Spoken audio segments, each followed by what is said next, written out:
பாசுரத்துல நமக்கு மீண்டும் அனுசந்திச்சு காட்டினார்னு பார்த்தோம். அதே போல இந்த பாசுரத்திலையும் இந்த ஆகிஞ்சன்யத்தை தான் அனுசந்திச்சுக்கிறார். அப்பேர் ஆகிஞ்சன்யத்தை அனுசந்திக்கச்சு பெருமாளிடத்துல ஒரு பிரார்த்தனையும் பண்ணிக்கிறார். நாம் எம்பெருமான ஆசைப்பட்டோம், நமக்கு தகுதி உண்டோ? எம்பெருமானே உமக்கு நான் நித்தியசூரிகள் போலே பரிசரியே பண்ண வேணும்னு ஆசைப்படுறோம். அப்பேற்பட்ட ஆசை தகுமோ? சர்வேஸ்வரனுடைய பெருமை எங்கே, நாம் எங்கே என்று நினைத்து பார்த்தாலும் ஓரளவிலே தகும் என்று நம்மை நாமே தேற்றிக் கொள்வதற்கு இந்த ஸ்லோகத்தை சாதிக்கிறார்.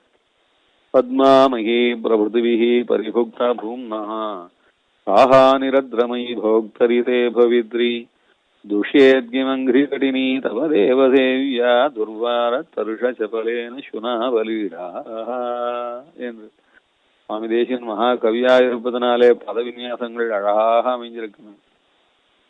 நமக்கு பெரிய அதிருஷ்டம். எப்பொழுதும் அடிக்கடி நினைச்சு பார்த்துக்கிறது, நம்ம ஆச்சாரியன் தேசிகன் யாரையெல்லாம் நமக்கு காட்டி கொடுத்தாரோ அவள்லாம் நமக்கு உத்தேசம். தேசிகன் பெருமாளை காட்டி கொடுத்தார், அதனாலே பெருமாள் நமக்கு சர்வேஸ்வரன், நமக்கு பரதத்துவம். தாயாரை காட்டி கொடுத்தார், ஆழ்வார்கள் ஆச்சாரியர்களை காட்டி கொடுத்தார். அப்படி நமக்கு வேண்டிய விஷயத்தையெல்லாம் காட்டி கொடுத்த சுவாமி தேசிகன் காட்டின தத்துவம், தேசிகன் காட்டின உபாயம், தேசிகன் காட்டின புருஷார்த்தம் நமக்கு.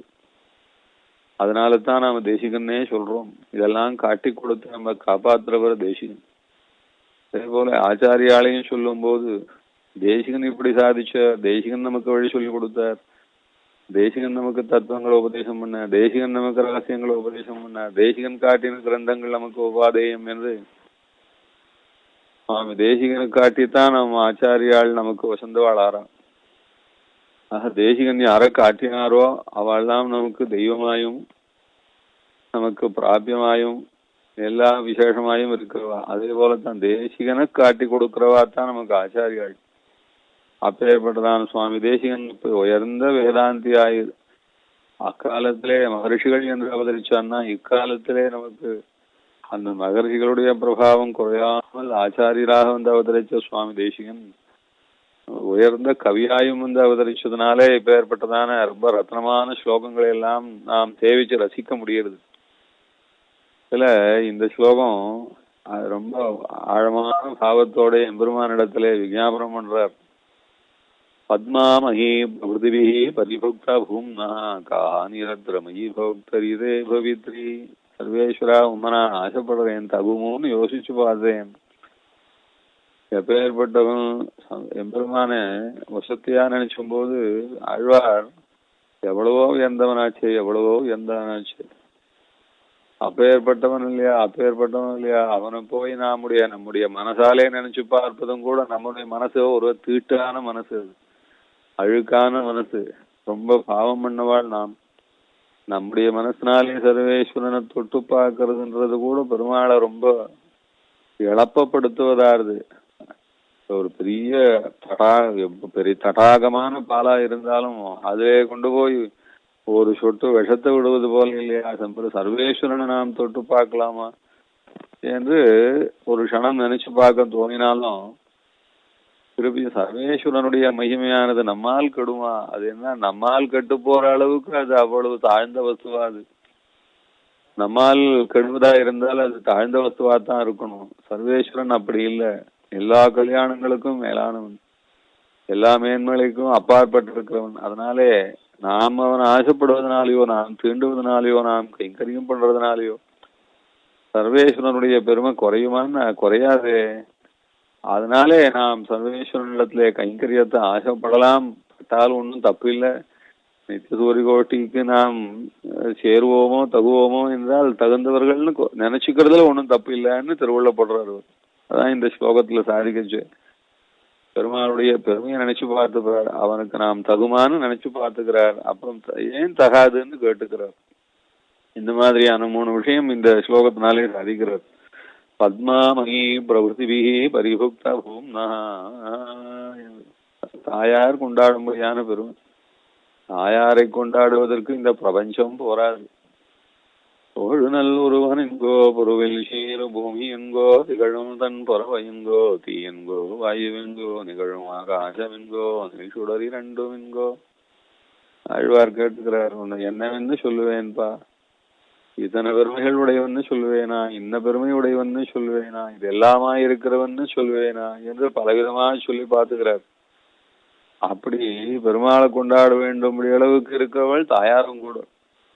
அதனாலதான் வேதம் தாயாருக்குன்னு தனியாக ஒரு சூக்தமே சொல்லி பார்த்து சந்தோஷப்படுறது. அதுல விசேஷமா சொல்லச்சே, பத்மப்ரியே பத்மினி பத்மஹஸ்தே பத்மாலயே பத்மதலாயதாட்சி விஸ்வப்ரியே விஷ்ணு மனோனுகூலே த்வத்பாத பத்மம் மயி சந்நிதத்வா என்று ஒரு பிரார்த்தனை சொல்றது. அம்மா பிரிய பிராட்டியே மகாலட்சுமி தேவியே, உம்முடையதான திருவடியை நாங்கள் பெற வேணும்.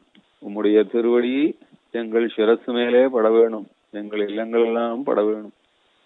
நீ எங்களுடைய இல்லத்திலே சஞ்சரிக்க வேணும், எங்களுடைய அருகிலே இருக்க வேணும், உம்முடைய திருவடி வேணும் என்று கேட்கிறது. சத்பாத பத்மம் ஈசன்னிதத்வா, உம்முடையதான திருவடியை எங்களுக்கு அனுகிரகிக்க வேணும்னு கேட்கிறது. தாயார் திருவடி பட்ட இடமெல்லாம் அப்படி க்ஷேமம் பொங்கும். அப்ப பிரார்த்திக்கச்சே அழகான வார்த்தை போட்டு சொல்றது, பத்மப்ரியே பத்மினி பத்மஹஸ்தே என்று. பத்மப்ரியே பத்மினி பத்மஹஸ்தே பத்மாலயே பத்மதலாயதாட்சி என்பதாக. பத்மப்ரியே பத்மினி பத்மஹஸ்தே என்று கூப்பிடும்போது தாமரையே ரொம்ப பிடிக்கும் அவளுக்கு. தானே ஒரே தாமர வாசனையாவே இருப்பாள் அவள். கையிலும் தாமரையை ஏந்தி கொண்டிருக்கிறாள், இருப்பிடமும் தாமரையாயிருக்கும். மொத்தத்துல தாயார பத்மப்ரியாம் பத்மஹஸ்தாம் பத்மாக்ஷீம் பத்மசுந்தரீம் பத்மோத்பவாம் பத்மமுகீம் பத்மநாபப்ரியாம் ரமாம் பத்மமாலாதராம் தேவீம் பத்மினீம் பத்மகந்தினீம் என்பதாக பரமசிவனும் தாயார ஸ்தோத்திரம் பண்றார். மொத்தம் தாமரையோடே சேர்த்து தாயார அனுசந்திப்பது என்பது அவ்வளவு அழகையும் அந்த மென்மையையும் அந்த வாசனையும் அவ்வளவு போக்கியதையும் அதனுடைய மேன்மையும் எல்லாத்தையும் சொல்ல வேண்டுமானால் ஒரு பொருளை ஒப்பிட்டு சொல்லலாம்னா, இந்த கிடைக்கிற பிரபஞ்சத்திலே கிடைக்கிற வஸ்துவில ஒரு தாமரையை வேண்டாம்னு சொல்லலாம், தாமரையை வேணுமானா சொல்லலாமா. அதனால தாயார பத்மா என்றதான திருநாமத்தினாலேயே சொல்வது. அந்த திருநாமத்தை சொல்லி சொல்ற வேதம் கொண்டாடும்படியானதான அந்த உயர்ந்த திருநாமம், பரமசிவனும் கொண்டாடும்படியானதான அந்த உயர்ந்த திருநாமம் சுவாமி தேசிகன் சாதிச்சார். லக்ஷ்மி பத்மா ஜலசிதனயா விஷ்ணு பத்னி இந்திரேதி நாமானி ஸ்ருதி பரிபணானி ஏவமாவர்த்தயந்தா. லக்ஷ்மின்னு ஒண்ணு வேதம் சொல்லித்தோம்னா, எத்தனையோ உயர்ந்த வேதம், அனாதையான வேதம், தப்பே சொல்லாத வேதம், ரிஷிகளுக்கெல்லாம் வழிகாட்டுறதான வேதம், யாருக்கும் நன்மையை செய்யக்கூடியதான மங்களமான சப்தராசியான வேதம். இப்ப எப்படி மங்களமே நிறைந்ததான உயர்ந்ததான வேதத்துல யார சொன்னாலும் அவ ரொம்ப வசந்தவாதான். யாரையெல்லாம் சொன்னா வேதம் வசந்த வழிய பேரை சொல்லுவோம், அப்பேற்பட்ட வேதமானது தாயார சொல்லச்சு இப்பேற்பட்ட உயர்ந்த திருநாமத்தினாலே சொல்லிட்டு பத்மான்னு சொல்லிட்டு. அதான் சொல்ற, அப்படி பத்மா மகி பிரபிருதிவி, அப்படி வேதம் கொண்டாடும் திருநாமம் இல்லையா. லக்ஷ்மி பத்மா ஜலசிதனயா விஷ்ணு பத்னி இந்திரேதி. விஷ்ணு பத்னி இந்திரா லக்ஷ்மி பத்மா என்றெல்லாம் இந்த திருநாமங்களிலே எந்த ஒரு திருநாமங்களையும் ஆதரவோடு பக்தியோடு சொல்லக்கூடியவாழிடத்துல தாயாருடைய பரிபூர்ண அனுகிரகம் எவ்வளவு நிலைச்சு நிற்கிறதுன்னு சுவாமி தேசிகன் ஸ்ரீஸ்துதியிலே சாதிக்கிறாரோ இல்லையோ. என் நாமானி ஸ்ருதி பரிபணானியேவம் ஆவர்த்தயந்தः நாவர்த்தந்தே துரிதபவன பிரேரிதே ஜன்ம சக்கரே. இந்த பத்மா பத்மா என்று இந்த தாயாருடைய திருநாமத்தை சொல்லி சொல்லி யாருக்கெல்லாம் அந்த பாக்கியம் இருக்கோ அவளுக்கு திருப்பியும் சம்சாரத்துல பிறந்து கஷ்டப்பட வேண்டியதான ஒரு தௌர்பாகியம் கிடையாதுன்னு. அதனாலதான் குழந்தைகளுக்கெல்லாம் கூட தாயாருடைய திருநாமத்தை வச்சுதான், பெண் குழந்தையா பெருமாள் திருநாமத்தை புருஷ பிரஜைகளுக்கு வச்சான்னா தாயாருடைய திருநாமத்தை பெண் குழந்தைகளுக்கு, அதுவும் இந்த மாதிரி வேதம் சொன்னதான திருநாமங்களை சொல்லி சொன்னா ரொம்ப விசேஷம். பெண் குழந்தைகளுக்கு என்ன பெயர் வைக்கிறதுன்னு இப்பெல்லாம் குழந்தை பிறந்துடுத்தோம்னா அதே தேவதையே பிறந்துடுத்தோன்னு சந்தோஷப்படுறா. குழந்தைகளை கொண்டாடுறது அவசியம்தான், சந்தோஷப்படுறதும் நியாயம்தான். ஆனா அப்பேற்பட்ட தேவதையே குழந்தையா பிறந்துருது, அப்பேற்பட்ட குழந்தைக்கு என்ன பேர் வைக்கலாம் அப்படின்னா தேவலோகத்திலையும் கிடைக்காததான ஆச்சரியமான பேரா வைக்கணும்னு பாக்குறா. அதுக்காக ஏதேதோ பேர் வைக்கிறா. கடைசியில அது ஒன்றும் பகவத் சம்பந்தமா இல்லாம போறது. பெருமாள் பேரை வச்சான்னா கூப்பிட்டு கூப்பிட்டு அந்த தாயாருக்கு க்ஷேமம் உண்டுன்னார். அதே போலதான் பெண் குழந்தைகளுக்கும் ரம்யமான தாயாருடைய திருநாமத்தை சாத்தணும். அப்படி அந்த தாயாருடைய திருநாமத்தை சொல்லி சொல்லி குழந்தைய கூப்பிட்டா குழந்தைக்கும் க்ஷேமம். ருத்ர பகவான் கூட பிறந்த உடனே அழுதாராம். ஏன் அழறான்னு கேட்டு, ஏன் அழறடி அப்படின்னு கேட்டாராம் பிரம்மா. அபகத பாப்மாவாக உஸ்மி, எனக்கு பாவம் போகலையே, எனக்கு பெருமாள் பேரு சாத்தினாத்தானே பாவம் போகும், எனக்கு பெருமாள் பேர் வையுமேன்னு அழுதுதான் அது பிரம்மா அவனிடத்துல. அப்புறம்தான் பெருமாளுடைய பேராகவே வச்சார் அவர். சம்பு சங்கரன் சிவன் முதலான பெருமாளுடைய பேரையே வைக்கிறார். எல்லாம் சம்பாவியதீர் சம்பு, நல்லதெல்லாம் அவன் அனுகிரகிப்பான். சங்கரா, நல்ல இதெல்லாம் செஞ்சு கொடுப்பான். சிவக, மங்களமானவன், இதெல்லாம் பெருமாளுடைய திருநாமம். அந்த திருநாமங்களை சாத்தினார். 11 திருநாமங்கள் வைக்கிறார் பரமசிவனுக்கு. எல்லாம் பெருமாளுடையதான திருநாமம். அப்படி பரமசிவனே கூட கேட்டு வாங்கிக்கிறார், எனக்கு பெருமாள் பேர் வைக்கணும்னு கேட்டு வாங்கிக்கிறார். அப்படித்தான். அதனால பெண் குழந்தைகளுக்கு பெருமாள் பேர் தாயார் பேராக, தாயாருடைய திருநாமங்கள் நிறைய. திவ்ய தேசங்கள் எல்லாம் தாயார் அழகாக எழுதியிருக்கா. திவ்ய தேசத்து தாயார் எந்த தாயார் நமக்கு நம்ம அவதார நம்முடையதான பூர்வங்களுக்கு நெருக்கமான கோவிலா இருந்தா அந்த தாயார் பேர் வைக்கணும். அதாவது நம்ம பெரியவாள் எந்த ஊர்ல, எந்த கிராமங்களிலே, எந்த நகரங்களிலே, எந்த திவ்ய தேசத்து பக்கத்துல அங்க என்ன தாயார் சாதிச்சுட்டு இருக்காளோ அவ பேரை அது போல ஏதாவது நல்ல பேரா தேடவே வேண்டாம். நம்ம பெரியவாள் நம்ம குலங்களிலே இருந்த உத்தமமான ஸ்திரீ ரத்னங்கள் என்ன பெயர் வச்சிருந்தாலோ அதே மாதிரியான பேர். எல்லா பேர்லயும் ரொம்ப விசேஷம். தாயாருடைய திருநாமங்களிலேயே ரொம்ப வசந்ததானது லக்ஷ்மி பத்மா என்பதான திருநாமங்கள். அந்த திருநாமங்களில் இந்த பத்மான்றதான திருநாமத்தை நீங்க எடுத்து காட்டுறார். ஏன் அப்படி எடுத்து காட்டுறாருன்னா, அப்படி தாமரையாள் என்றதான சொல்லுக்கு ஏற்றவள் இல்லையா அவள். அப்பேற்பட்ட தாயார் கொண்டாடும்படியான பெருமை உண்டாச்சே, உம்மை நான் தீண்டுவதோ என்று முதல்ல சங்கிக்கிறார் சுவாமி தேசிகன். பத்மாமகி பிரகிருதிபிகி பரிபுக்தா பூம்னா, தாயாருக்கு பெருமாளிடத்துல அவ்வளவு அந்த பிரேமத்தை சொல்லி முடியாது. ஏன்னா அவ்வளவு பிரேமத்துக்கும் தகுந்தவனா இருக்கார் சர்வேஸ்வரன். மலை ஏறி போவா, மலை ஏறுவா, மலை ஏறிச்சு ரொம்ப மூச்சு காத்து வாங்கும், அதனால டீஹைட்ரேட் ஆகும்ன்றதுனால கையில தீர்த்தம் எடுத்துட்டு போவா. எப்பெல்லாம் தாங்க முடியாம இருக்கோ அப்பெல்லாம் தீர்த்தம் சாப்பிடுவா. அப்படி இருந்தா தான் மலை ஏறி போக முடியும்.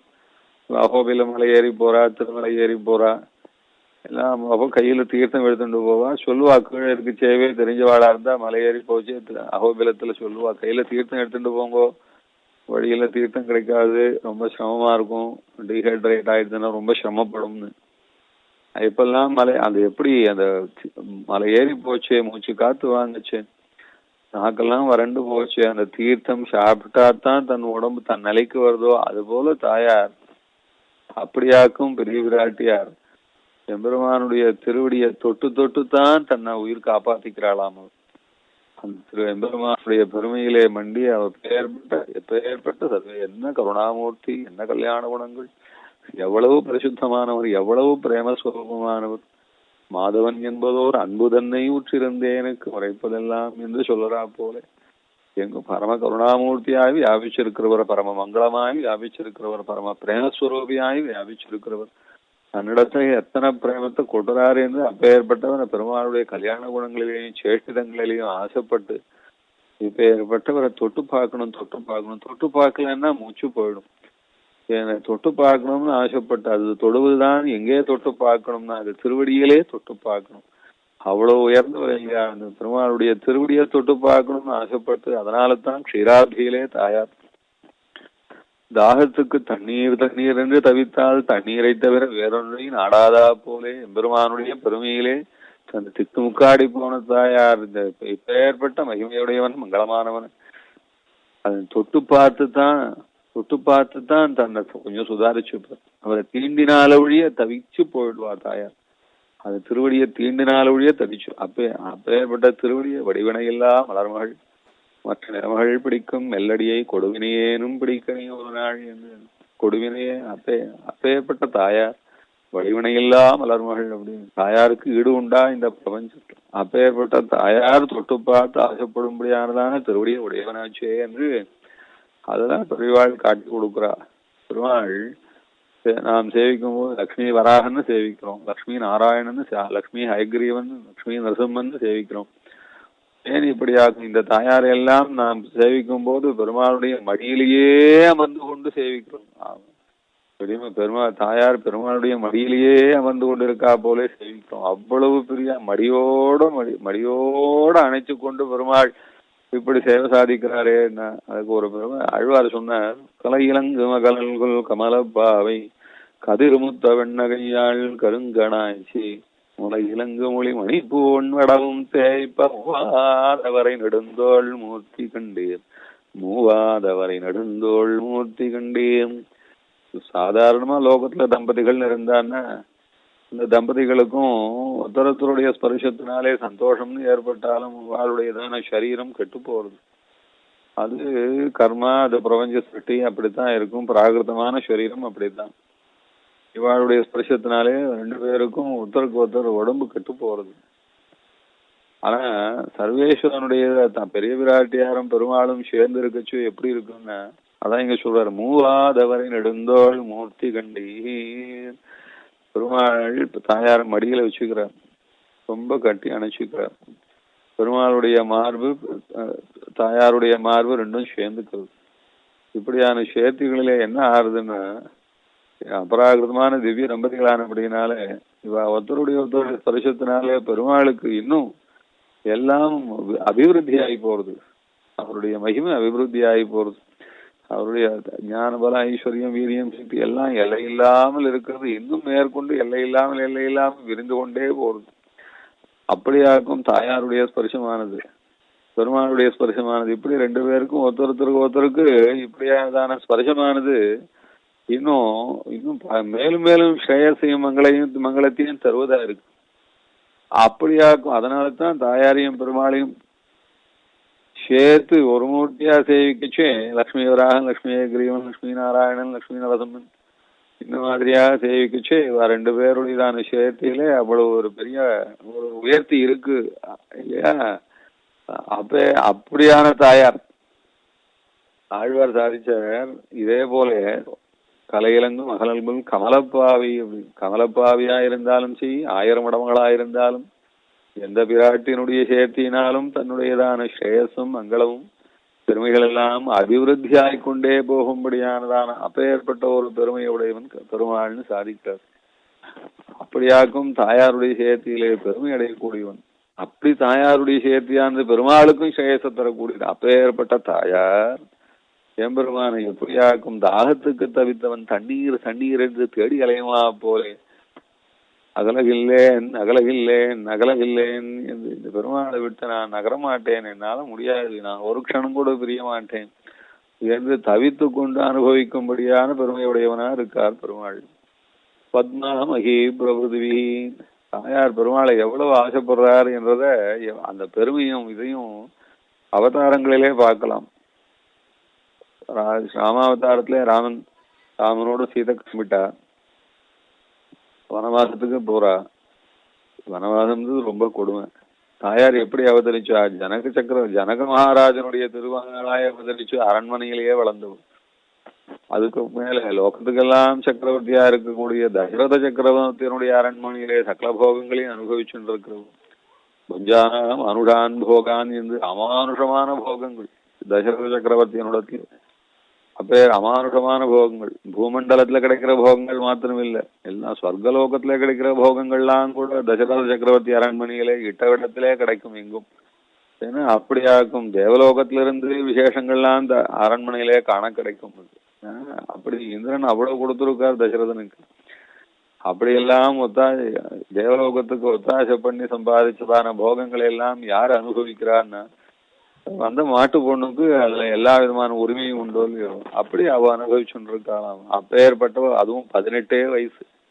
வனவாசத்துக்கு புறப்படும் போது எப்படின்னா அந்த யௌவனத்தினுடையதான சிரேஷ்டமான தலைவாசலிலே நிற்கிறாள். மேலும் மேலும் சந்தோஷப்பட வேண்டிய வயசு, சந்தோஷத்தை எதிர்பார்க்கிற வயசு. அந்த வயசுல பெருமாளுடைய வனவாசத்துக்கு புறப்பட்டு போன அத போன அத கௌசல்ய கேட்கிறா சுமித்திரரை, என் மாட்டு பொண்ணை கொண்டு போய் விட்டுட்டு வந்தேப்பா, எப்படிப்பா இருக்கா? எவ்வளவோ சந்தோஷமான பொண்ணாச்சு, எப்பவும் ஆனந்தத்துக்குன்னு ஏற்பட்டவளாச்சு, ரொம்ப கலகலான்னு இருப்பாளே, மங்களமானவளாச்சு, ஆனந்தமூர்த்தியாச்சு, ஸ்ரேயஸுக்குன்னு வடிவெடுத்தவளாச்சு, அவ என்னப்பா கஷ்டப்படுறாங்க அப்படின்னு கேட்டார். சுமந்திரார் சொல்றாரு, அதுக்குமா காட்டுல மேட்டுல நடந்து போறா, கல்லு முள்ளுமா தான் இருக்கு, கல்லு முள்ளுலையும் நடந்து போச்சு, அந்த பொண்ணுடைய முகத்தை பார்க்கணுமா, எப்படி இருக்கு தெரியுமா, பரமானந்தப்படுறான். எங்க ஆத்துக்காரோட வந்துட்டேன், எங்க ஆத்துக்காரம் என்னையுமே ஆத்துக்கார என்னை விட்டு போக மாட்டார், ஆத்துக்காரை விட்டு பிரியாம நான் வந்துட்டேன்னு அந்த சந்தோஷம்தான் அவள் முகத்துல இருக்கே ஒழி, இந்த கல் முள்ளு கஷ்டம்லாம் தெரியலம்மா. ஆகாரம் இல்லை, 3 நாள் சாப்பிடல. நான் அவளை அழைச்சுட்டு போய் விடும்போது முகனுடைய திரும்பி வேற ஒரு வரைக்கும் போனேன், 3 நாள் கூட போனேன், தீர்த்தத்தை தவிர எதுவும் சாப்பிடலமா. அவ்வளவு பசியில இருக்கானா, அவ அந்த பசியை நினைச்சே பார்க்கல.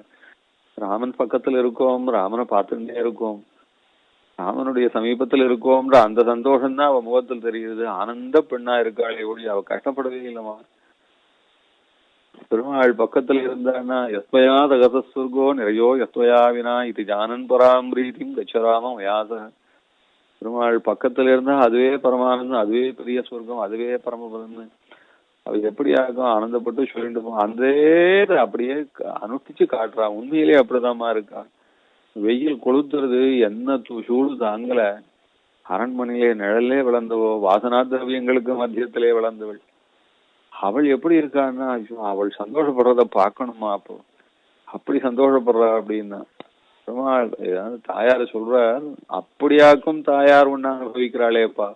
இங்க சுவாமி தேசிகன் கேட்கிறார், அதான் அப்படி ஒன்ன தாயார் அனுபவிப்பாளே, அப்படி தாயார அனுபவிச்சு கொண்டாடும்படியான ஒன்ன வசந்த வஸ்துவ போய் நான் நெருங்குவதோ என்று ஒரு க்ஷணம் நினைச்சு பார்த்தாலும் தகுமோன்னு நினைச்சு பார்க்கிறேன், தகும்தான்னு அப்புறம் தோன்றுறதுன்னு. அதான் இந்த ஸ்லோகத்திலே கருத்து.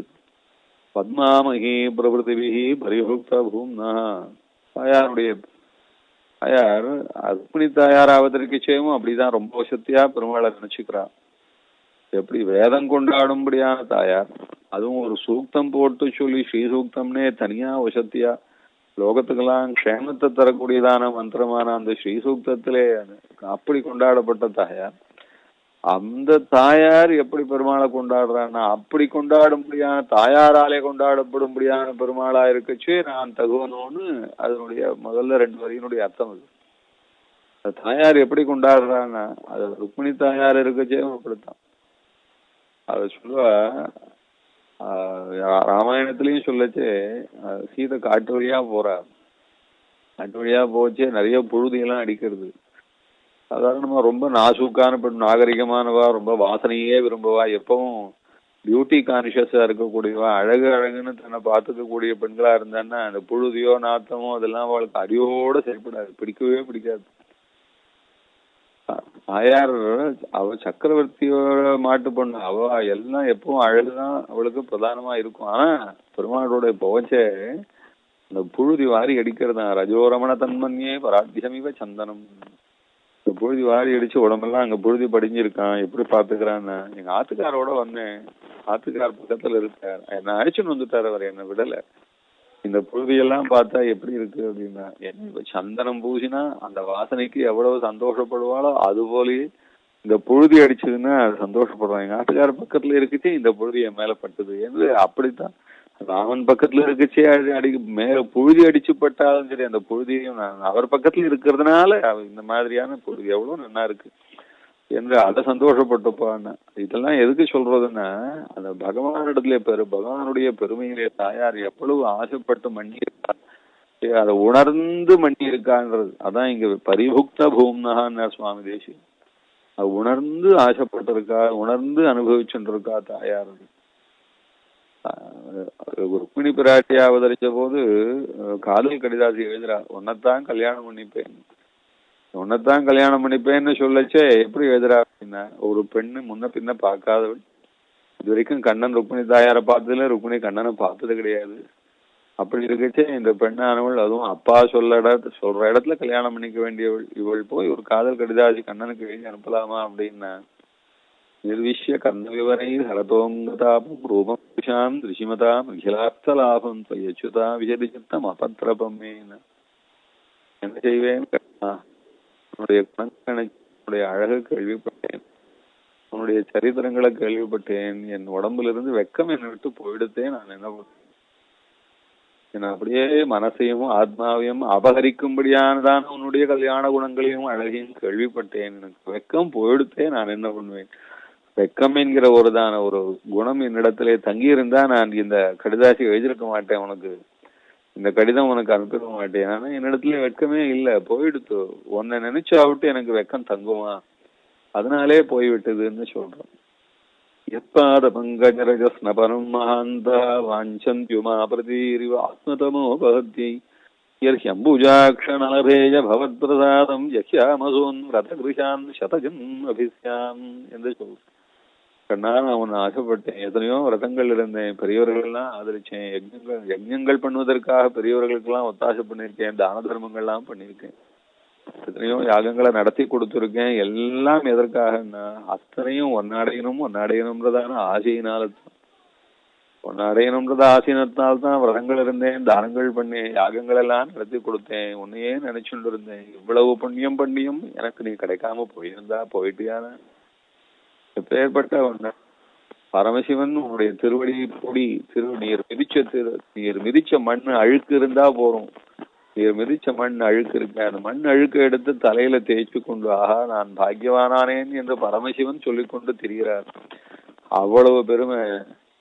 அப்பேற்பட்ட ஒண்ணு நான் அடையாமல் போனேனானால், இந்த ஜென்மத்துல அடையாம போனேனானா, நீர் கிடைக்காம போவீரானால் நான் அப்படியே பட்டினிய விரதம் இருப்பேன், பிராணனை விட்டுடுவேன். அடுத்த ஜென்மத்திலே திருப்பியும் இதே போலத்தான், நீர் கிடைக்காமல் போனால் பட்டினி இருப்பேன், பிராணனை விட்டுடுவேன். யஹ்யம்புஜாக்ஷணலபேய பவத் பிரசாதம் யக்யாமசூன் விரத கிருஷான் சதஜன்மபிஸ்யாம் என்று, சதஜன்மபிஸ்யாம் அப்படின்னு 100 ஜென்மம் எடுத்தாலும் சரி ஒன்னதான் திருப்பியும் அடையணும் ஆசைப்படுவேன். சாதாரணமா தம்பதிகள் கல்யாணமானவா இப்போ அது மனஸ்தாபம் வந்தா அது சொல்லுவா, மாமி சொல்லுவான், 100 ஜென்மம் இருந்தா நான் கட்டாயம் உங்களை கல்யாணம் பண்ணிக்க மாட்டேன் அப்படின்னு சொல்லுவா. அதெல்லாம் கோபத்திலே சொல்லக்கூடிய வார்த்தை. ஏதோ ஒரு அம்சத்துல அவ மனசுல அந்த விஷயம் பட்டிருக்கலாம். தாயார் எப்படிப்பட்டவள்னா, இங்க பக்கத்துல திருவிடந்தைன்னு ஒரு க்ஷேத்திரம் இருக்கு, அதுல நித்திய கல்யாண பெருமாள்னு இருக்காரு. அந்த க்ஷேத்திரத்துல இன்னைக்கும் கல்யாணம் பண்ணலாம், பெருமாளே நித்தியம் கல்யாணம் பண்ணிட்டு போவான். அப்படின்னாலே எல்லா நாளும் விசேஷம்தான். அங்க அந்த ஊர்ல நாளே பார்க்க வேண்டாம், எந்த நாளா இருந்தாலும் பெருமாள் சன்னதியிலே வந்து கல்யாணம் பண்ணிக்கலாம்னு சொல்லி ஒரு விசேஷமான நம்பிக்கை இருக்கு இந்த க்ஷேத்திரங்கள்ல. நித்திய கல்யாண பெருமாள், அழகான பெருமாள், மூலவர் பூவரான் இடவெந்தைன்னு சொல்ற க்ஷேத்திரம் அது. மெட்ராஸ் பக்கத்துல இருக்கு, எல்லாருக்கும் தெரியும். அங்க இந்த தாயாருடைய பிரேமத்தை தெரிஞ்சுக்கலாம் போல, பெருமாளிடத்திலே தாயாருக்கு எத்தனை பிரேமம் இருக்குன்றதுல தெரிஞ்சுக்கிற மாதிரியான சரித்திரங்கள் இப்படி நிறைய உண்டு. பெருமாள் தாயார் எவ்வளவு ஆசைப்படுறா, எவ்வளவு நேசிக்கிறாள்ன்றதுக்கெல்லாம் சரித்திரம் உண்டு. இப்ப சொன்னோம், பெருமாளை கல்யாணம் பண்ணிக்கணும், திருப்பியும் கல்யாணம் பண்ணிக்கணும், திருப்பியும் கல்யாணம் பண்ணிக்கணும், என்னைக்கும் பெருமாளை கல்யாணம் பண்ணிக்கணும்னு ஆசைப்படுவாளாம் தாயார். ஒரு முறை கல்யாணம் பண்ணிட்டான்னா திருப்பி எந்த ஜென்மத்திலையும் கல்யாணம் பண்ணிக்க கூடாது இந்த புருஷனு பெண்கள் நினைக்கிறது உண்டு. ஆனா தாயார் எப்படி ஆசைப்படுறான்னா, என்னைக்கும் இவரையே கல்யாணம் பண்ணிட்டு இருக்கணும், தினம் கல்யாண வைபவத்தையே நடத்திக்கணும். காலவர்னு ஒரு ரிஷி இருந்தார், அந்த ரிஷிக்கு 360 பெண்களா அவதரிச்சா பிராட்டி. 360 பெண்களா அவதரிச்சு தினம் கல்யாணம் பண்ணிட்டா பெருமாள். ஒரு வருஷம் பூரா கல்யாணம் பண்ணிட்டா. இன்னைக்கும் அதே கல்யாணம், நாளைக்கும் அதே கல்யாணம். ஒவ்வொரு பெண்ணாக வடிவெடுத்துக் கொண்டு 360 பெண்களாக வடிவெடுத்துக் கொண்டு எம்பெருமானுடைய திருக்கரத்தை பற்றி தினம் விவாக வைபவத்தை கண்டவர்கள் தாயார். ஏன்னா அது தினம் பெருமாளை கல்யாணம் பண்ணிட்டா கூட அதுதான் நமக்கு வேணும்னு நினைக்கிறவளான்னு தாயார். அதைத்தான் இந்த சரித்திரம் காட்டுறது. அப்படியாக்கும் தாயார் ஆசைப்பதான். பத்மா மகி பிரபுத்வி பரிபுக்தா பூம்னா அப்படின்னா தாயார் பெருமாள் ஆசைப்படுறா. அவ்வளவு பெருமாள் தாயாரே ஆசைப்படும்படியான பரமமங்கள தேவதை, பரம பரிசுத்தமான தேவதை, பவித்திரமான தேவதை, லோகத்துக்கெல்லாம் அனுகிரகத்தையே பொழிக்கூடியதான கருணாமூர்த்தியான தேவதை, வேதம் கொண்டாடும்படியான தேவதை, எம்பெருமானுக்கும் பெருமையை தருபவள் என்றெல்லாம் சொல்லும்படியான அப்பேற்பட்டவள் அந்த தாயார் ஆசைப்படும் போது அளவில்லாம ஆசைப்பட்டு அதிலேயே எப்படி மண்டி இருக்காள். பத்மா மகி பிரபுதிபிகி அப்படின்னு இப்படித்தான் தாயார் ஆசைப்பட பெரிய விராட்டியார் ஆசைப்பட்டா பெரிய விராட்டியார் மாத்திரம் இல்லை, அந்த பெரிய விராட்டியாருடையதான கோஷ்டியில எம்பெருமான ஆசைப்படும்படியான அந்த மகிழிகளுடைய கோஷ்டியில இருக்கிற ஒவ்வொருத்தரும் அப்படியே ஆசைப்படுறான்னு. பத்மா மகி பிரபுதி மகின்னா பூமாதேவி தாயார சொல்.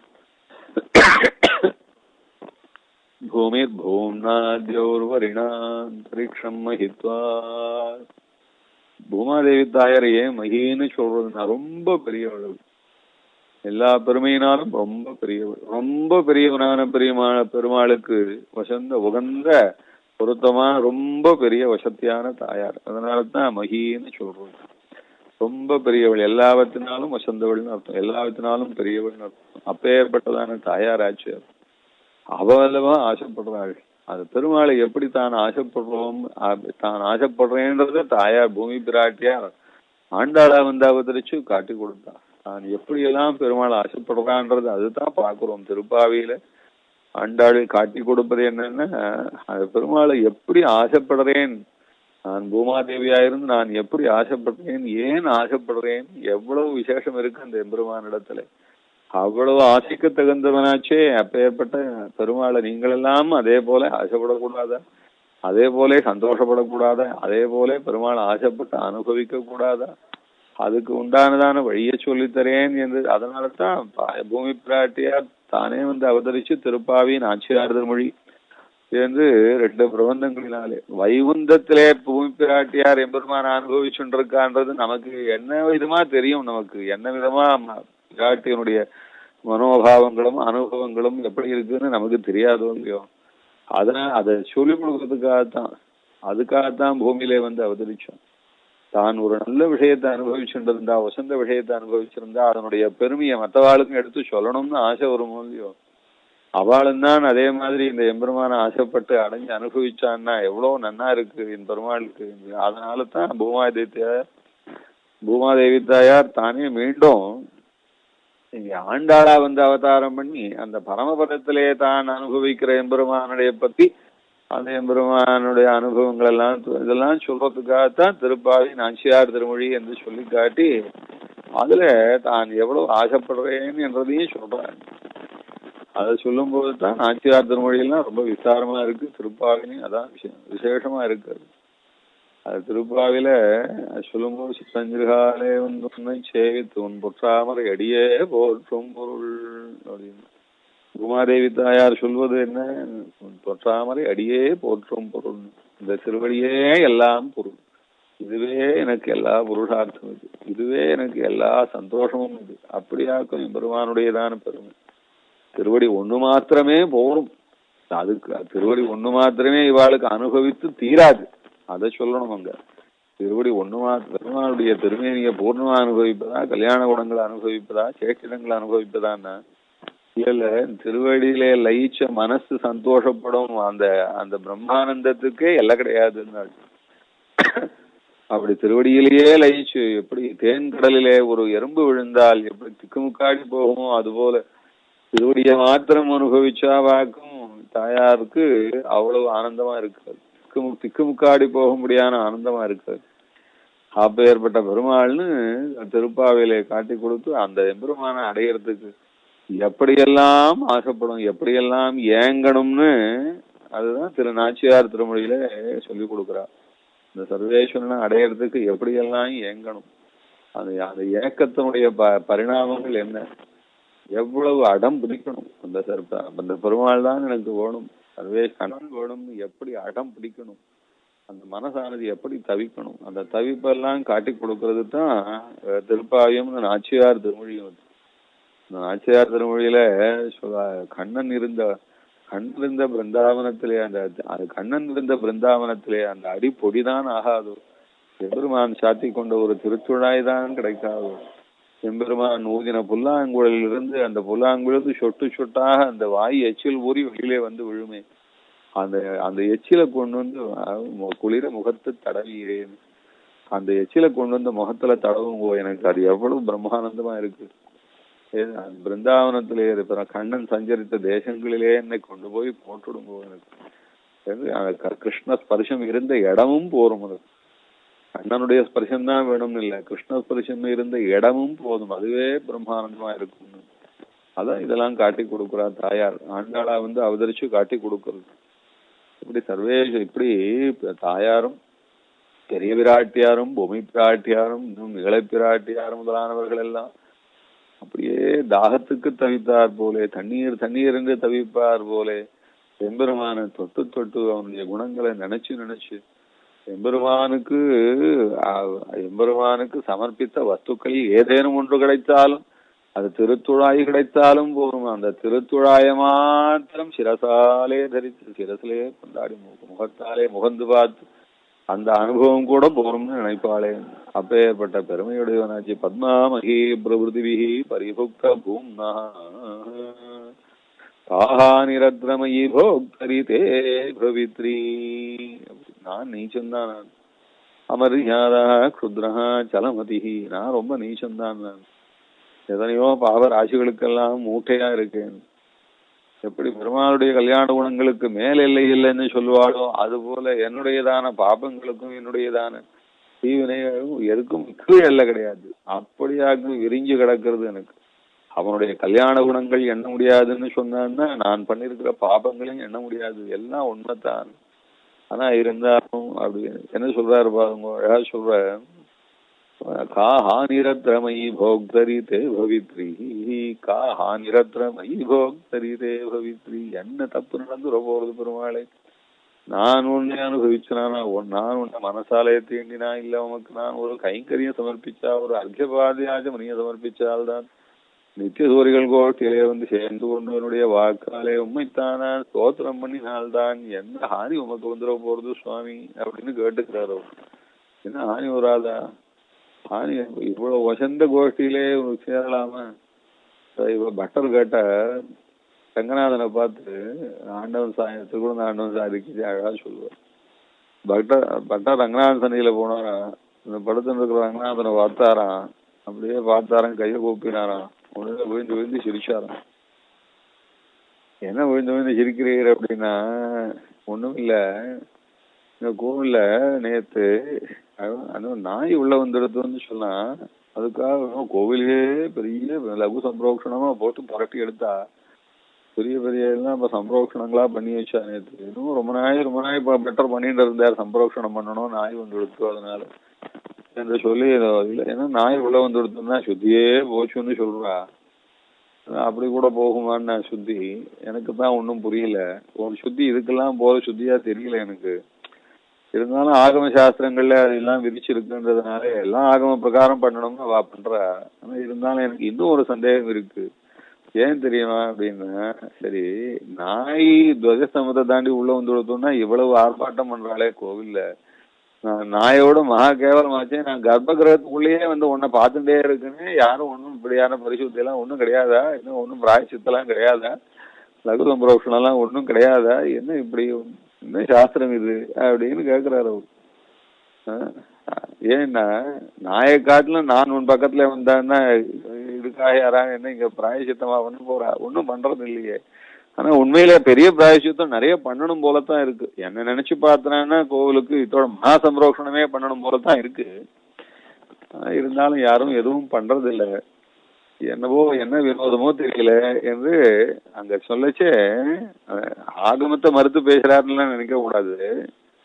அவர் சொல்வது என்னன்னா, தான் நாயை விட நீச்சன்னு சொல்வார்.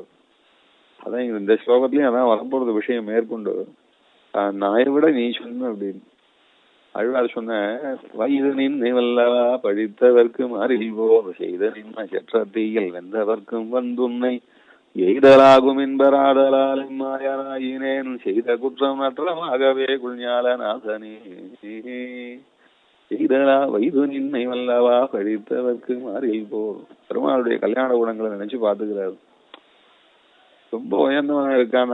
இருந்தாலும் வேஷா ரோஷம் வராதவனுக்கு, கோபம் வராதவன்னு வயது நின்னை வல்லவா பழித்தவர்க்கும் எவ்வளவு பழிக்க முடியுமோ அவ்வளவு பழிச்சாலும். வயது நின்னை வல்லவா பழித்தவர்க்கும், அவ்வளவு வைதார்கள், அவ்வளவு பழிச்சார்கள். எவ்வளவு வயதால் எவ்வளவு படிச்சான்னா வல்லவா படித்தவர்க்கும் அப்படின்னு அதுல ஒரு எக்ஸ்பர்டைஸா சம்பாதிச்சாலும் பெருமாளை எப்படி வெய்யறதுன்றது எதுக்கும் ஒரு சாமர்த்தியம் வேணுமோ இல்லையோ, கோவிச்சுக்கிறதுக்கும் சாமர்த்தியம் வேணும், வெய்யறதுக்கும் எடுத்து சொல்றதுக்கு ஒரு சாமர்த்தியம் வேணும். அவ அப்படி விஷா ஒண்ணு. யார் விஷா அப்படின்னா அந்த சிசுபாலன்லாம் விஷா, நிறைய பேர் விஷவாலாம் உண்டு. மாறில் போர் செய்து நின்ன சேற்றார் நீங்கள் வெந்தவர்க்கும் வந்து உன்னை. சில பேர் வெய்யறது மாத்திரம் இல்லை, அடிச்சுன்னு சண்டைக்கே வந்துட்டா, கண்ட ஆயுதங்கள்லாம் எடுத்து போட்டு அடிச்சா எப்படி எதிர ஒருத்தன் வந்துட்டான் பிடிக்காம வந்துட்டான்னா அக்கம் பக்கம் பார்த்தா எண்ணத்தை தூக்கி அடிக்கலாம் அப்படின்னா கீழே இருக்கிற மண்ணை வாரி அடிச்சா, கல் தூக்கி போட்டா அப்படியே ஒழிஞ்சு போயிடுது அப்படின்னா, அப்படிலாம் ஆத்திரத்தோட குரோதத்தோட சண்டை போடுவாளே, அது போல சத்ருக்களா இருக்கிறவா அப்படி பெருமாளை கையில கிடைச்ச ஆயுதங்களெல்லாம் போட்டு அடிக்கடின்னு அடிக்க பார்த்தா எல்லாம் பண்ணான் சுவாமி. செற்றதீயில் வெந்தவர்க்கும் உன்னை எய்தல் ஆகும் என்பராதலால். ஆனா இருந்தாலும் எல்லாருக்கும் பெருமாள் கிருப்பையாக நல்ல கிரியைத்தான் கொடுக்குறார். சண்டை போடுறவன் வெய்கிறவன் யாருக்கா இருந்தாலும் சரி, ஏன் இப்படி நம்மளை வெசி பாவத்தை சம்பாதிக்கிறானே, இந்த உடம்பு வேண்டாம் எனக்கு, அதனால இப்படி ஜீவிச்சிருக்க வேண்டான்னு சொல்லி அவனை ஹதம் பண்ணிடுறாரு. அப்புறம் அந்த ஜீவாத்மாவுக்கு நல்ல கரியா கொடுக்குற, நல்ல பிறவியா கொடுக்குற, பரமபதம் வரைக்கும் கூட கொடுத்துடுறாரு சில பேருக்கு. அதான் சொல்றார், வயது நின்னை வல்லவா படித்தவர்க்கும் ஆறில் போர் செய்து நின்ன சத்தியில் வென்றவர்க்கும் வந்து உன்னை எய்தலாகும் என்பர் ஆடலால் எம்மாயான் ஆயினேன். அப்படி உன்னுடைய கருணை பொங்கி வருதுன்னு சொன்ன செய்த குற்றம் நற்றமாகவே கொள்நாதனே. திருமொழி ஆழ்வார் சொல்ற, நீ அப்படிப்பட்டவன் ஆச்சே, நானும் தான் நிறைய தப்பு பண்ணுவேன், அதனால நாயினேன்னு செய்த குற்றம் நற்றமா. நானும் ஒரு நாய் தான், நாயினா ஒரு சுத்தியும் கிடையாதுன்னு சொல்லிவிட்டா.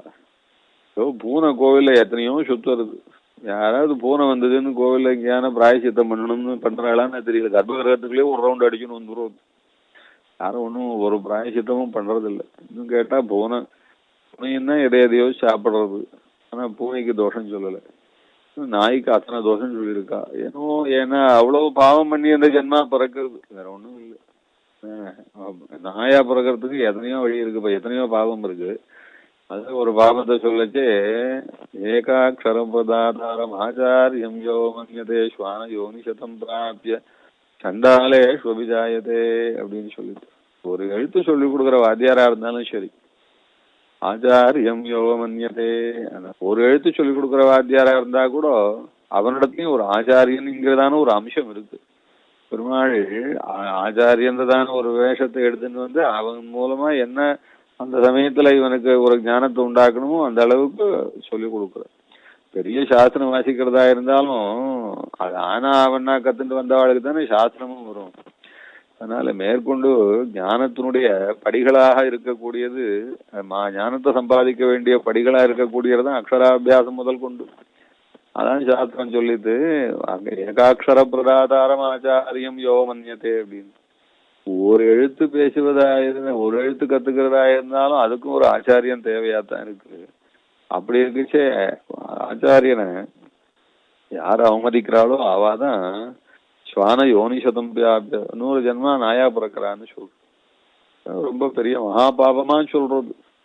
அப்படியா ஒரு மகாபாபம்னு இப்ப ஏற்பட்டதான மகாபாபத்தை விளைவிக்கக்கூடியதான ஆச்சாரியாபச்சாரங்கள் உண்டு, அதெல்லாம் பண்ணினா நாயா பிறக்கிறான்னா இங்க சொல்றாரு வேற, சரி நாயினேன்னு செய்த குற்றம்னு ஏதோ பாவம் பண்ணிருக்கேன், எத்தனை மூட்டையா பண்ணினோம்னு தெரியல, ஆனா இருந்தாலும் நான் நாயா பார்க்க வேண்டிய அளவுக்கு கூட பாவம் பண்ணியிருந்தாலும் உன்னுடைய கருணை எப்படி இருக்குன்னு, உன்னை சாட்சாத்தா வைரவா, உன்னை சாட்சாத்தா வந்து அடிக்கிறவா, அவளுக்கெல்லாம் கூட கருணையாலே நீ நல்ல கிரியை கொடுக்கறவனாச்சு. அதனால நான் செய்ததாங்கெல்லாம் கூட நீ கொஞ்சம் மன்னிச்சுட்டு இவனுக்கு தான் நல்லது செய்யக்கூடாதான்னு எனக்கு அனுகிரகம் பண்ணுவேன் சுவாமின்னு கேட்கிறாரு. இங்க சொல்ற தன்னை நாயா பாவிச்சுக்கிறார் சுவாமி தேசிகன்.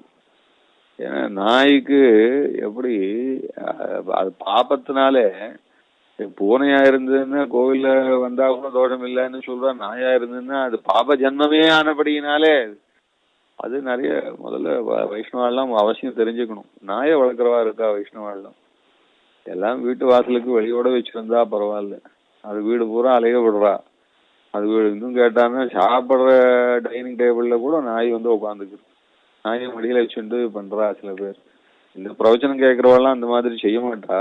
ஏன்னா இவெல்லாம் வைஷ்ணவ சுவாரஸ்யம் தெரிஞ்சவா, அதனால வைஷ்ணவாளுடையதான சுத்தியினுடைய ரசம் தெரிஞ்சவா. இந்த பிரவச்சனம் கேட்கறவா அந்த மாதிரியெல்லாம் பண்ண மாட்டா. இருந்தாலும் நிறைய வைஷ்ணவாள் இந்த மாதிரியான பழக்கம்லாம் வச்சுட்டு இருக்கா. நாய்க்கு என்ன தோஷம்னா, நாய்க்கும் பூனைக்கும் ஒன்றும் பெரிய வித்தியாசம் கிடையாது. ஆனா இருந்தாலும் அது பூர்வ ஜென்ம பாபத்தினாலே அது ரொம்ப பாப ஜென்மா. அது அதனால அவ்வளவு பாப ஜென்மாவா இருப்பது அது நமக்கு சேருவதனாலே, தொடுவதனாலே, தீண்டுவதனாலே, பழகுவதனாலே அந்த பாப ஜென்மாவனுடையதான சம்பந்தம் நமக்கு பாபத்தை ஏற்பட்டுருந்தது. அதனால தான் அதை கொஞ்சம் தள்ளி வைக்கணும்னு சொல்றா. எம்பெருமான் வசந்த பிரசாதமா இருந்தாலும் சரி, பெருமாளிடத்துல பிரசாதம் வாங்கின்னு வந்தாலும் அந்த பிரசாதத்தை சரி அதை புரோக்ஷிச்சுட்டு தான் திருப்பியும் சாப்பிட வேண்டியிருக்கு. அதுல அப்பயே சாப்பிட்டா தெரியாது. பெருமாளுக்கு ஆத்துலயே தலிகை பண்ணி சமர்ப்பிக்கிறோம். தலிகை பண்ணி சமர்ப்பிச்சாவிட்டும் அவ்வளவு சுத்தமா இருக்குச்சு, அதை திருப்பியும் நம்ம இலையில போட்டுக்குச்சே திருப்பி ஒரு வாட்டி புரோக்ஷிச்சுக்கிறோம். ஏன் புரோக்ஷிச்சுக்கிறோம்னா, அது சமர்ப்பிக்கப்பட்ட வஸ்து தான், ரொம்ப வசந்ததுதான், பவித்திரமான வஸ்து தான். இருந்தாலும் அதுல இருந்து அது நமக்கு வரத்துக்குள்ள அது நடுவுல அது நம் கண் பார்வையே அதுக்கு ஒரு தோஷம்தான். அதனால பகவத் பிரசாதத்துக்கு நம் கண் பார்வையே ஒரு தோஷம்தான். அதனால காத்துனாலே தோஷம் வருது.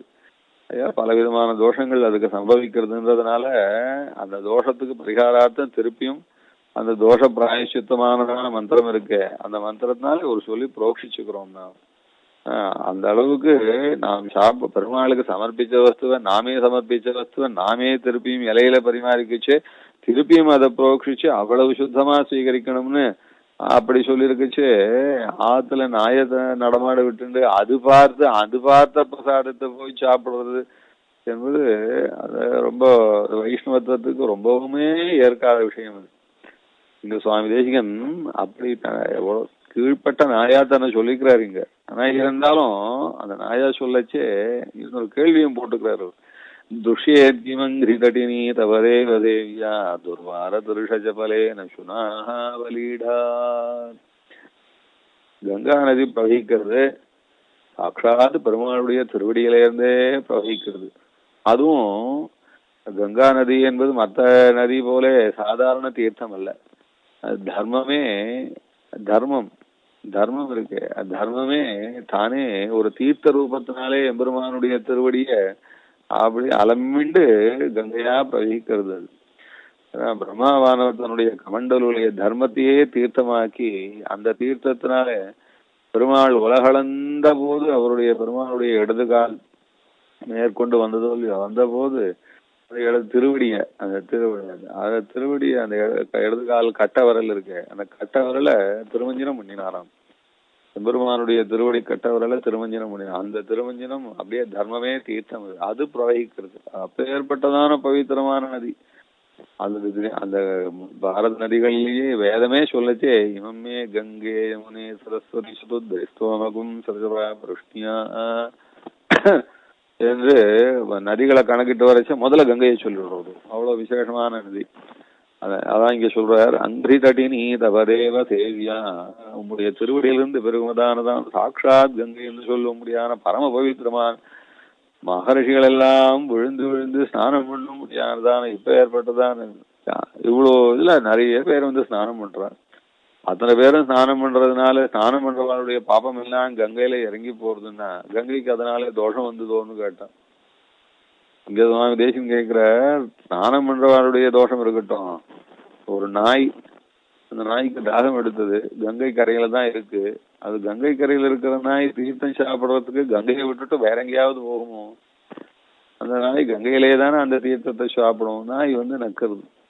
ஆக நாய் நக்கெடுத்து கங்கா தீர்த்தத்தை, அதனால இனிமேல் இதுல ஸ்நானம் பண்ண முடியாதுன்னு எந்த ரிஷியாவது சொல்லியிருக்காரா இது வரைக்கும்? ருஷியேத்கிமங்கிரிதடினி தவதேவ தேவியா. நாய் இருக்கிறதுனாலே கங்கா நதிக்கு ஒரு தோஷம் வருமோ? கங்கை நதி எப்பேற்பட்ட கங்கை நதினா, கங்கை நதியை பத்தி சொல்லச்சே ஒரு சூக்ஷ்மமான அர்த்தத்தை சொன்னான். அந்த சகரன்னு ஒரு ராஜா, அந்த ராஜாவினுடைய பிள்ளைகள், ரெண்டாவது பத்தினிக்கு 60,000 பசங்களும். இந்த 60,000 பசங்களும் ஒரு சமயம் யாகத்திலே குதிரை துளைஞ்சு போனதுனாலே தேடிந்து போனான். தொலைஞ்சு போன குதிரை எங்க கிடைச்சது அப்படின்னா, பூமியெல்லாம் வெட்டிட்டு போச்சு. கீழே போனா கபிலர்னு ஒரு ரிஷி, ஒரு பெருமாளுடைய அம்சமான அவதாரம். அவர் பக்கத்துல அந்த குதிரை இருந்தது. குதிரை இருந்ததை பார்த்துட்டு இவர் தான் திருடின்னு வந்துட்டார் போல இருக்குன்னு அவர் அடிக்க போனா, அவர் என்ன இப்படி நம்மள போய் அடிக்க வராளே வா அப்படின்னு அப்படி பார்த்த, கண்ணை திறந்து பார்த்தார். கண்ணை திறந்து பார்த்தான்னா இவாளுடைய அந்த ஆக்ரோஷத்துல, அந்த பெருமாளிடத்துல இவ ஆக்ரோஷப்பட்டதுனால அந்த ஆக்ரோஷமே அவளையே பசம் ஆக்கி கொடுத்து. அதனால எல்லாரும் எரிஞ்சு போயிட்டா. அதான் சுகபிரம்ம ரிஷி சொல்றார். சில ரிஷிகள்லாம் சொல்றா கபிலருடைய கண் பார்வையினாலே அவள்லாம் எரிஞ்சு போயிட்டான்னு. அப்படிலாம் இல்ல. சாட்சாத் பகவானே வந்து அவதரிச்சிருக்கிற போது அவ கபிலர் போய் அப்படி சொல்லக்கூடாது.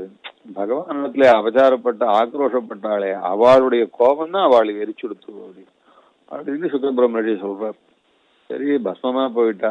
இப்ப அவளுக்கு எதனால இந்த பஸ்மம் ஏற்பட்டதுன்னா, பிராமணோத்தமனாக அவதரிச்சிருந்த பெருமாளிடத்துல அபச்சாரப்பட்டதுனால அது ஒரு பிராமண அபச்சாரமா எடுத்து.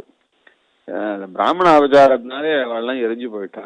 சரி, பிராமண அபச்சாரமா எரிஞ்சு போனவளுக்கு என்ன சுவாமி பிராயச்சித்தம் அப்படின்னு அவள்லாம் நல்ல கதிக்க போகணுமேன்னா நல்ல. அப்போ ஒரு அசரீர வாக்கு சொல்லிட்டு, கங்கா நதி தேவலோகத்துல இருக்கு, அதை கொண்டு வந்து இவாளை ஸ்நானம் பண்ணி வச்சா இந்த பஸ்மம் எல்லாம் அதுல அடிச்சுட்டு போச்சுன்னா அவளுடைய பாபமும் அடிச்சுட்டு போயிடும் அப்படின்னுட்டு. அப்புறம் அவன் நல்ல கதிக்கு போவான்னா இது எங்க போய் சேர்றது? இது கங்கா நதி தேவலோகத்துல இருக்கு, இதுவோ இப்போ பூமியில குடஞ்சிட்டு போய் அங்க தேடி எடுத்திருக்கா இந்த பஸ்மத்தை. இந்த பஸ்மம் வரைக்கும் அந்த கங்கா நதி வரணும். எத்தனையோ பேர் தபஸ் பண்ணி பார்த்தா ஒன்னும் நடக்கல. அதனால அம்சமான் தபஸ் பண்ணா நடக்கல. அப்புறம் அவனுக்கு பிள்ளை, அப்புறம் திலீபன் தபஸ் பண்ணான். அதுக்கப்புறம் பகீரதன் தபஸ் பண்ணான்.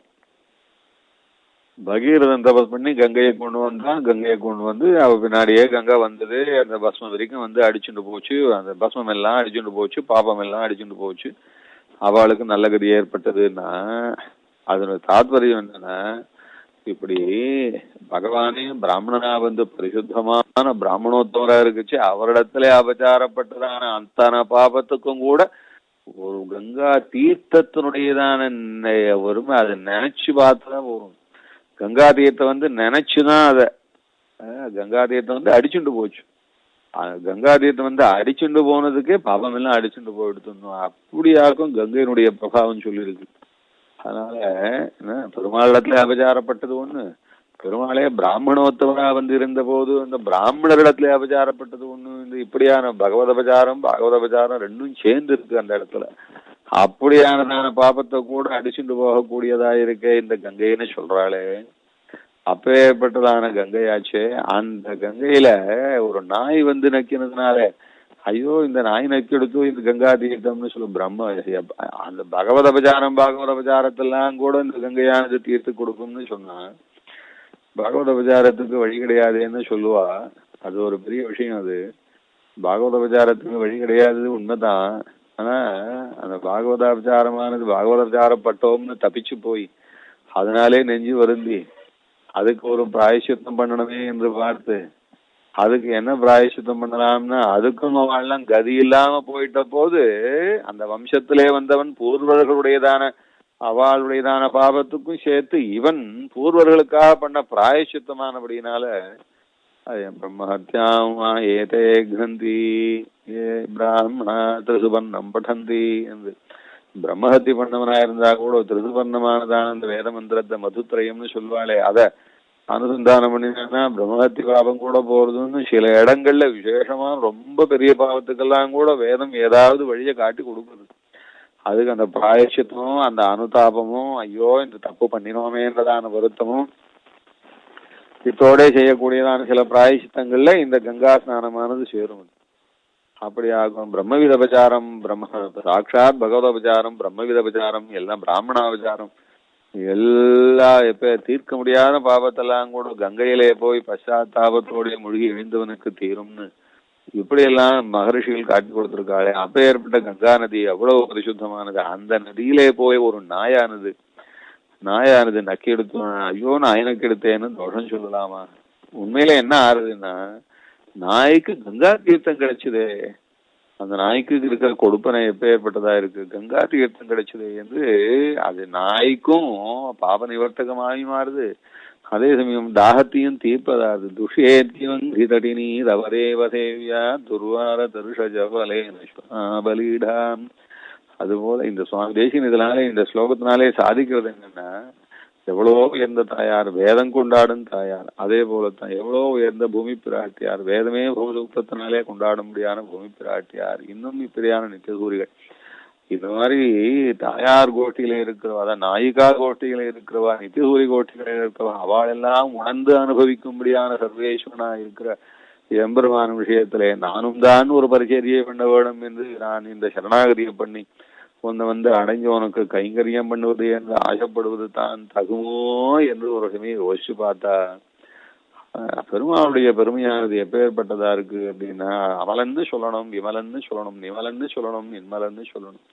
தானும் சுத்தமாயிருக்கிறவன், தன்னை அண்டீரவாளும் சுத்தமானவாளா ஆக்கிறவன். அது மாத்திரமில்லை, தன்னை அண்டினவாளையும் சுத்தமாக்க கூடியவன். அது மாத்திரமில்லை, தன்னை அண்டினவாளையும் சுத்தமாக்க கூடியவன். இப்படி 7 பருவங்கள் எட்டி பார்த்தாலும் சரி, அடியாரடியார் தம்மடியாரடியார் தமக்கடியாரடியார் தம்மடியார் அடியோங்குலேன்னு அது கீழே செல்ல செல்ல அடிமை பற்றுவாரே, அடிமைக்கு அடிமை செய்வாரே, அடியார்க்கு அடிமை செய்வாரே, அடியார்க்கு அடிமை செய்வாரே. இன்னும் மேலும் மேலும் அவனுடையதான பரிசுத்தியை அபிவிருத்தி பண்ணி கொண்டு போகும்படியானதான பெருமையுடையவனானபடியினாலே எம்பெருமானை நாம் அடைவது தகுமோ என்று நினைச்சு கொள்ளாமே, அந்த எம்பெருமான் நமக்கு சர்வ பிரகாரத்தினாலும் அவனுடையதான பரிசுத்தியினாலே ரட்சிச்சு காக்கக்கூடியவனானபடியினாலே நமக்கு அவசியம், நமக்கு வேண்டி வந்தான். நாம் விலகி போகக்கூடாது என்று எம்பெருமானிடத்திலே நாம் அன்வயிச்சு இருந்தாலும் நம்முடையதான அந்த நாய்த்தனத்தையும் மறந்து போகாவே. நான் நாயாத்தான் இருக்கேன், பெருமாள் பெரியவனாத்தான் இருக்க. இருந்தாலும் இந்த நாயை மன்னிப்பான், இந்த நாயினுடைய பாவத்தை தீர்ப்பான். நாய் தீண்டுவதனாலே அவனுக்கு ஒரு தோஷமும் வராது. அவனுடைய கருணை தான் அபரிமிதமாய் பொங்கி நம்மை ரட்சிக்கும் என்று அவனுடைய கருணையிலே மண்டி இருந்து நம்முடையதான நாய்த்தனத்தையும் ஆகிஞ்சன்யத்தையும் போக்கத்து நிற்கலையும் பெருமானை வேறொன்றினாலும் பெற முடியாமல் பெருமானுடைய கருணையே எதிர்பார்த்திருக்க வேண்டியதான நிலையும் ஆகிஞ்சன்யத்தை அனுசந்தானம் பண்ணி கொண்டு, அந்த ஆகிஞ்சன்யம் இருந்தால்தான் நாம் இன்னொரு தெய்வத்துக்கிட்ட போக மாட்டோம், இன்னொரு புருஷார்த்தத்தை கேட்க மாட்டோம். நமக்கு எல்லாம் பெருமாள் தான் இருப்போம். எல்லாமே பகவான் கதியே, பெருமாளே கதி, பெருமாளே தஞ்சம் என்று இருக்க வேண்டியதான பாவத்தை திருப்பியும் இன்னொரு ஸ்லோகத்தினாலே அனுசந்திச்சு காட்டினார் சுவாமி தேசிகன். இதோட இன்னைக்கு இந்த உபன்யாசத்தை முடிச்சுக்கிறேன். பத்மாமஹி பிரபுதிபி பரிபுக்த பூம்னா காஹா நிரத்ரமயி போக்தரிதேவத்ரி துஷ்யேத்கிமங்கிரிதடினீரவதேவதேவ்யா துர்வார தருஷ ஜபலேன சுனாபலீடா. இந்த ஸ்லோகத்துல பெருமாளுடைய பெருமையை அனுசந்தானம் பண்ணிக்கிறது, நாம் அவனுக்கு தகுமோன்னு ஒரு முறை நினைச்சு பார்த்துக்கிறது, கட்டாயம் பெருமாளுடைய கிருபையினாலேயும் அவனுடைய சுத்தியினாலேயும் நாம் அவனுக்கு தகாதவன் அல்ல என்று தன்னை நாம் திடப்படுத்திக்கிறது மாதிரியான 3 பாவத்தை இந்த ஸ்லோகத்தினாலே சுவாமி தேசிகன் நமக்கு உபதேசம் பண்ணினார். கவிதார்க்கிய சிம்மாய கல்யாண குணசாலினி ஸ்ரீமதே வெங்கடேசாய வேதாந்த குரவே நமஹ.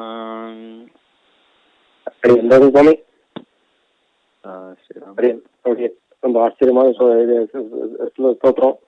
ஆச்சரியமா அடியேன் இந்த சுவாமி இது பண்ணியாச்சு. எங்களுக்கு தாயாரை பத்தி அனுபவ ரூபமா இருக்கு. இங்க ரொம்ப வேதாந்த ரூபமான விஷயங்கள் சுவாமி தேசிகன் சாதிக்கல. வேதாந்தத்தினுடைய பலன் எல்லாம் இந்த அனுபவத்துக்காகத்தான். வெறும் வேதாந்த ரூபமான விசாரம் மாத்திரம் போராது. வேதாந்தமானது அனுபவ பரியந்தமா இருந்தா தான் வேதாந்தமும் சபலமானது.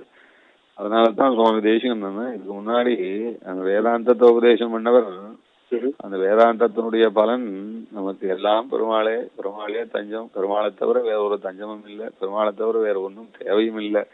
இன்னொன்னு அப்பேற்பட்டதான தஞ்சமா இருக்கிற நிலைமையிலே பெரிய சுகம் உண்டோ அந்த சுகம்தான் சாட்சாத் அது பரிபூர்ண பிரம்மானுபவம் போலே ஆக்கும். அதனாலே அகிஞ்சனாய் அதுவே பெரிய ஐஸ்வர்யமாய், அதனாலே எம்பெருமான் நாம் அனுபவிச்சு அவனையே எதிர்பார்த்து கொண்டு அதுக்காகவே காத்து கொண்டு அதுக்காகவே எங்கிட்டு இருக்கணும்ன்றதான அர்த்தம் சொல்றாருங்க.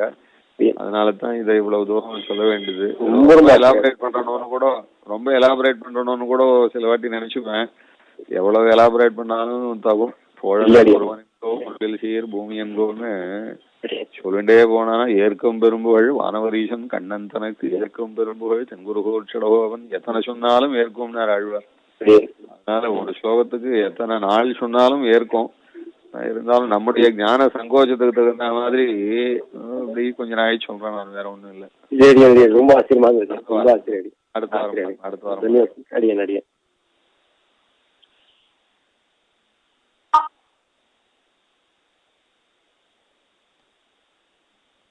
Your conference recording has stopped.